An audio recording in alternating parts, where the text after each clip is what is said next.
Maharashtra superfast news चॅनलमध्ये आपले सहर्ष स्वागत आहे।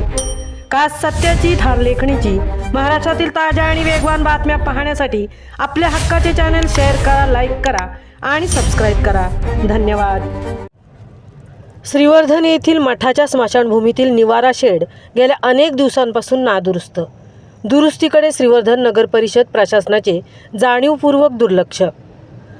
श्रीवर्धन येथील मठाच्या स्मशानभूमीमध्ये असलेली नागरिकांना मैतावर आल्यावर बसण्यासाठी तयार केलेली निवारा शेड गेल्या अनेक दिवसांपासून पूर्णपणे मोडकळीस आली आहे। त्यावरील छप्पर तुटून पडले गेले आहे।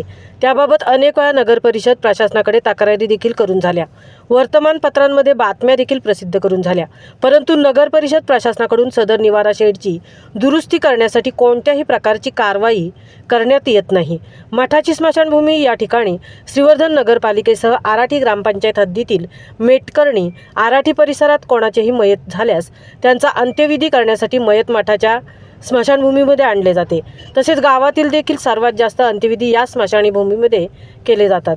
त्या ठिकाणी 3 लाकडाने जाळण्याच्या शवदाहिनी असूनही नगरपालिकेने कोट्यावधी रुपये खर्च करून गॅस शवदाहिनी देखील बांधली आहे, परंतु शहरातील नागरिकांकडून केवळ अंधश्रद्धेपोटी गॅस शवदाहिनीचा वापर होताना दिसत नाही। लाकडाने अंत्यविधी करण्याच्या शवदाहिन्यांचे लोखंडी पोल पूर्णपणे वाकून गेले आहेत, त्यांचीही दुरावस्था झालेली आहे।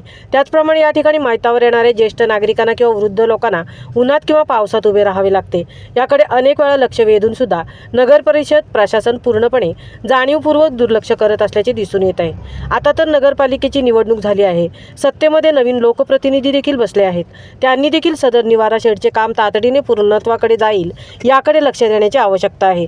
जर निवडून गेलेले लोकप्रतिनिधी अशा दुर्लक्षित गोष्टींकडे लक्ष देत नसतील तर श्रीवर्धन नगर परिषदेची निवडणूक घेण्याला अर्थच काय, अशी चर्चा नागरिकांमध्ये होत असल्याचे पाहायला मिळते।